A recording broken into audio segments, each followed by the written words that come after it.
Miraculously, they made it through the winter. Gus proved to have a stout constitution, and the months passed without incident.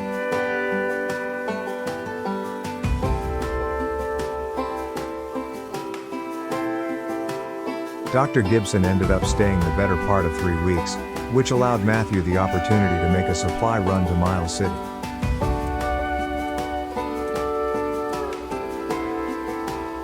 For Matthew, the week following Angelina's death was filled with grief, and with worry for Gus.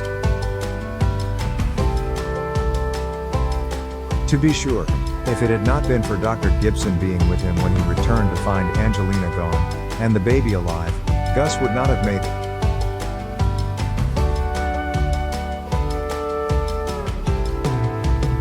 Matthew had doubts if he himself would have made it either. After serving as Matthew's counselor and confidant in grief, and as caregiver to Gus, Dr. Gibson assured Matthew that Gus was doing well, and was out of any real danger. Satisfied that Gus was doing well, when the weather broke, Dr. Gibson urged Matthew to ride to Miles City for much-needed supplies. On the morning Matthew left, snow flurries gave way to a crisp, clear sunset, and a frigid, star-filled night. Stopping because of the cold, Matthew fed sticks into his fire to warm stiff fingers, and poured coffee over chattering teeth to thaw his shivering bones. The events of the past week had taken their toll, and Matthew was weary. His nights had been filled with tortured dreams of Angelina, and sleep didn't come easy.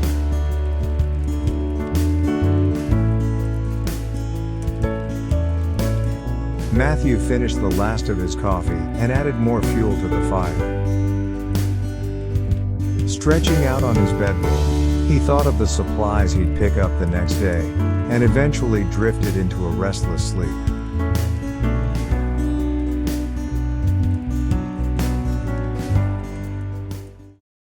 Troubled again by haunted dreams, and an urgency to return home, Matthew was in the saddle and riding into Miles City just as the sun rose. The town was mostly still asleep at this hour, and he encountered very few people. It was a time of day that Matthew always treasured, especially in times of difficulty.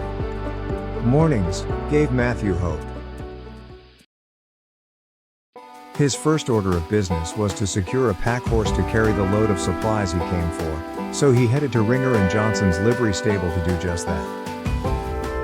There, Matthew met a young stable hand named Wirt Newcomb, who, besides gabbing Matthew's ears off, negotiated a fair price for the animal. Matthew took an instant liking to the young cowboy, and promised to join him for a drink soon.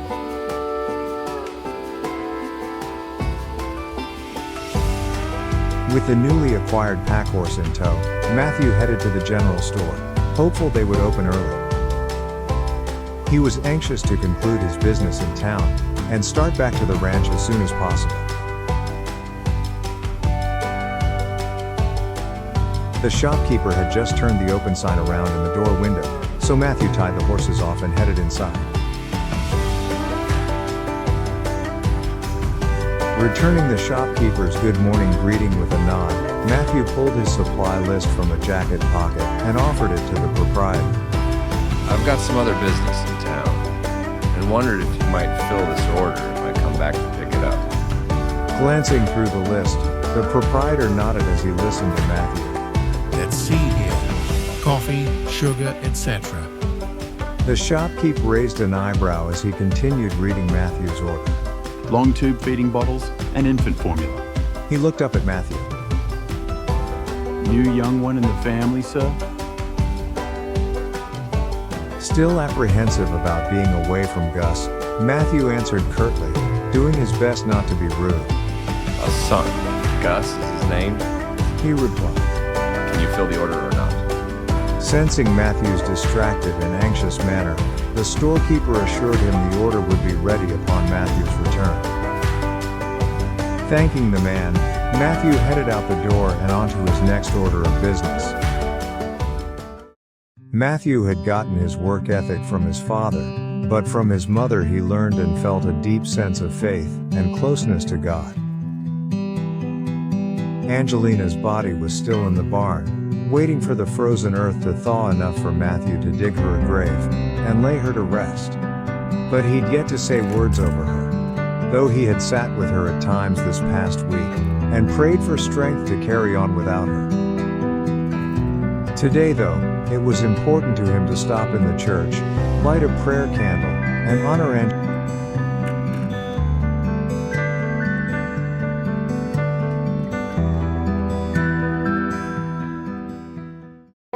With supplies loaded on the pack horse, and lumber ordered for expanding the cabin and barn, Matthew struck out for home. If he pushed through the night, he could make it back by sunrise. As hoped for, Matthew rode up to the cabin just as the sun came over the horizon.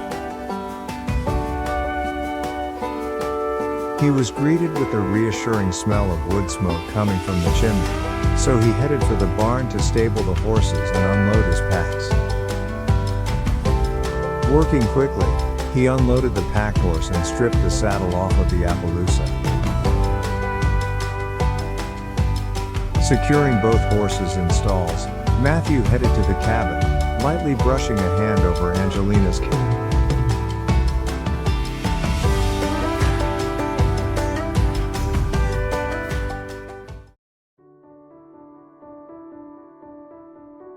When the weather started to warm, Dr. Gibson returned, and he and Matthew dug Angelina's grave in the partially frozen soil at the top of the hill behind the cabin. Returning to the barn, they loaded Angelina's casket into the wagon and brought her to her final resting place. Later in the spring, the grass and wildflowers would grow over the top, creating an appropriate setting considering Angelina's love for natural beauty. After the two men lowered Angelina into the ground, they stood back silently, each in his own thoughts. Dr. Gibson broke the silence when he said softly, I'll say a few words if you'd like, Matthew. Matthew could only nod. To speak would have been impossible. Each bowed their head as the doctor spoke. God, we ask you to look after Angelina. In spite of life's terrible burdens, she persevered. She loved, and she gave the world a beautiful child. Dear Lord, we ask you to watch over Matthew and Gus. We ask that you give Matthew comfort in his time of loss, and we ask you to bless young Augustus as he grows. All things through Christ. Amen. By June, Gus was a chubby and healthy bundle of energy and growing needs. Matthew realized that real work on the ranch needed to be progressing faster. He also realized he would have a difficult time completing everything and caring for Gus at the same time.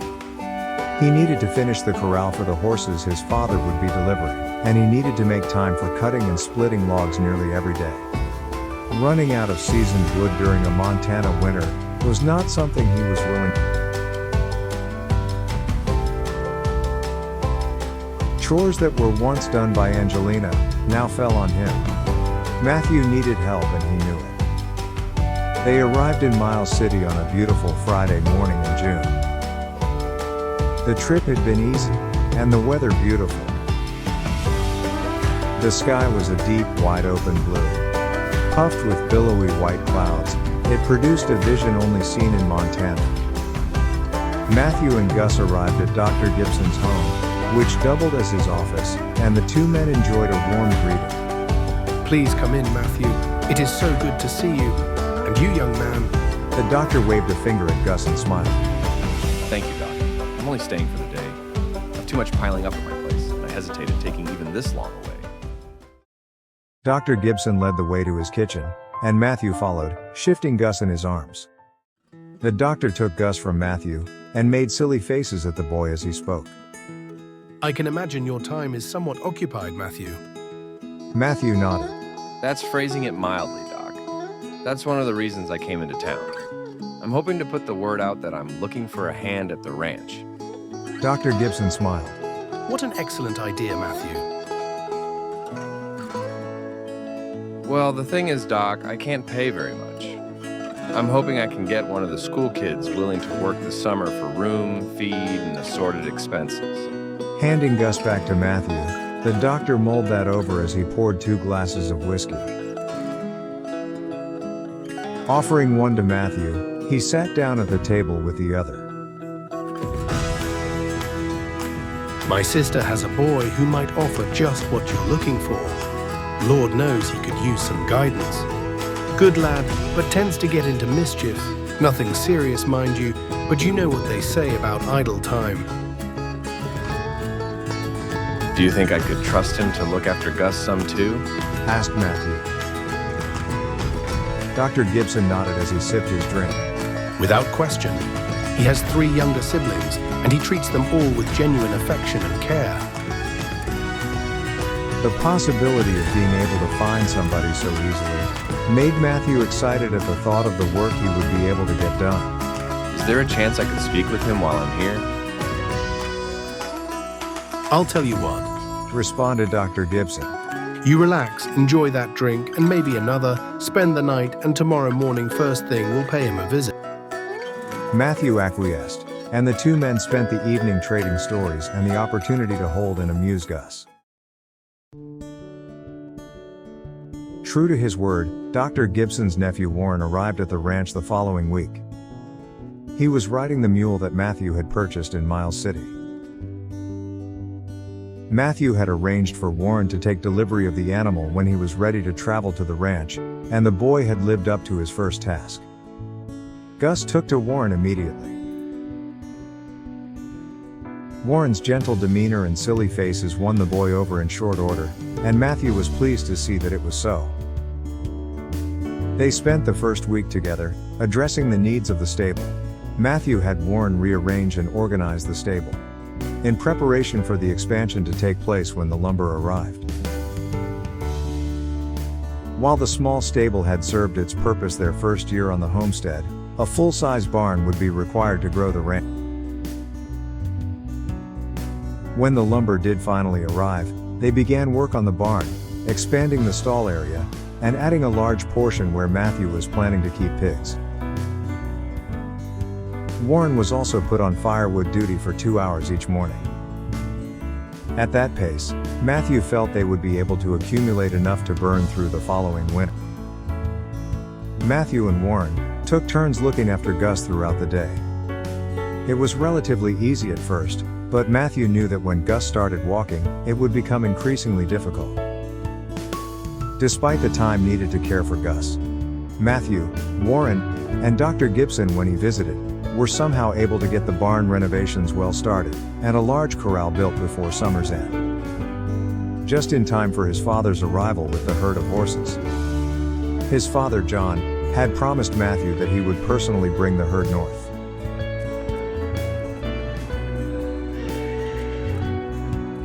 What Matthew hadn't counted on was his father announcing his intention to stay on in Montana.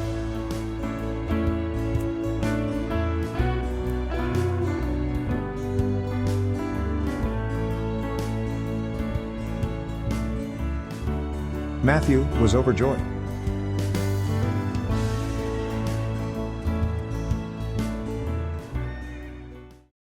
John explained to Matthew that he wanted to see his son chase his dream, and that he wanted to be nearby to help that dream happen.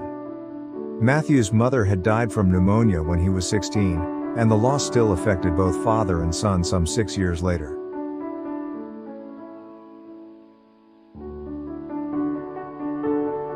There's nothing keeping me in Wyoming, Matthew. When your mother died, a part of me died too. I thank the Lord above that I had you to look after. You gave me focus. You gave me a reason to keep going. And now I arrive here and find I have a grandson, and that, like you, his mother has passed away. That settled it for me, son. I'm staying.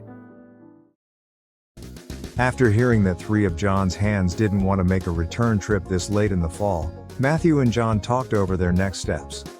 Leaving Gus under Warren's care, John and Matthew took Deacon, one of John's hands, into Miles City to procure a wagon and supplies to build a bunkhouse before winter.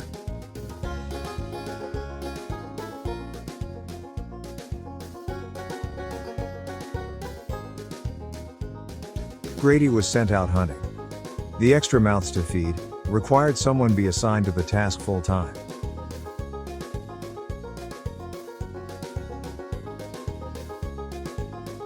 And Chance the cook was left putting together a cooking area so he could keep everyone fed. Gus continued to be more mobile and inquisitive. Early in November, the crew was putting a plank roof up on the bunkhouse when Warren lost sight of Gus for an instant. Gus had been distracted and wandered off after a large bee, just at the same moment Warren was hanging blankets to dry.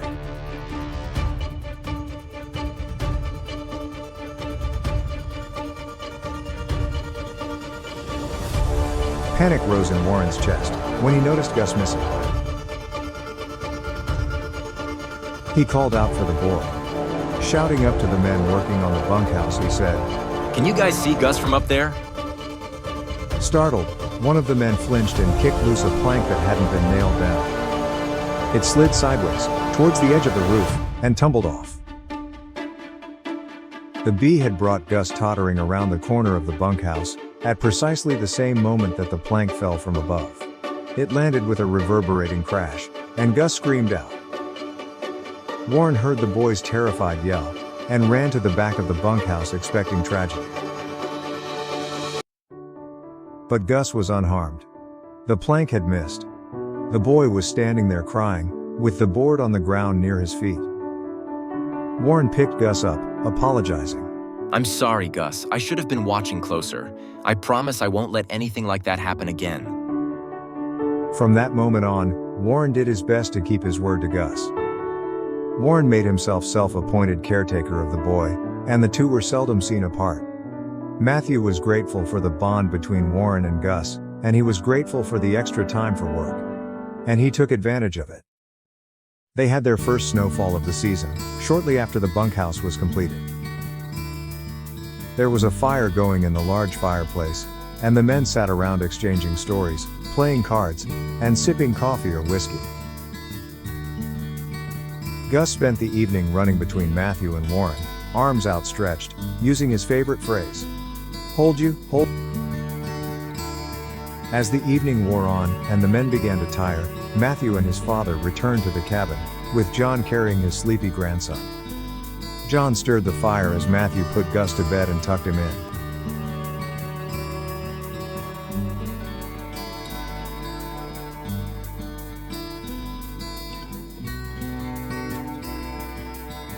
When Gus was asleep, Matthew and his father sat watching the fire burn.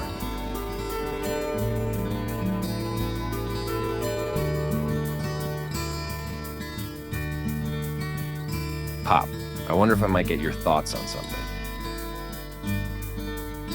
Speak your mind, Matthew. I've been thinking I'd like to convince Warren to stay on with us. I'm surprised he hasn't headed home already, actually. Winter's here, and he must be missing his folks. He is partial to young Gus, that's for sure. Matthew thought a bit before he continued. Formulating his thoughts, he said, I'd like to hire Warren full-time here. He's an outstanding worker, and you said yourself how fond he is of Gus. We have enough work to keep him busy all winter, for sure. Matthew nodded.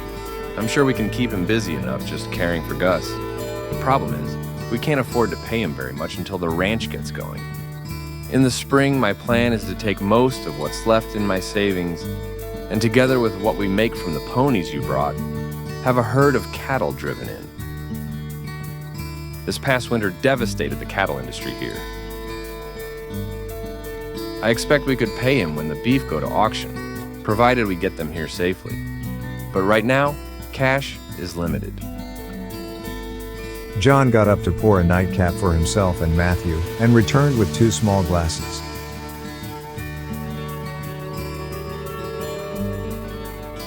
Handing Matthew his drink, John said, Have you thought about offering a partnership? Not a full partnership, mind you. After all, we're laying out the investment, but perhaps a percentage of the sales. Matthew thought about that for a minute. That might actually work, Pop.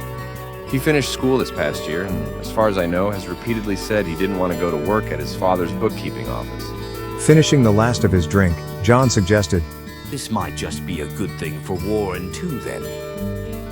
when Matthew approached Warren with the idea, the boy was thrilled. He had been hoping that he would be allowed to stay on with Matthew and Gus. He dreaded the thought of having to go to work for his father, and he had become very attached to Gus. The thought of leaving the ranch was not something he wanted to consider. Matthew offered Warren a fair deal, and he eagerly accepted. I'm staying, Mr. Walker. I'm staying.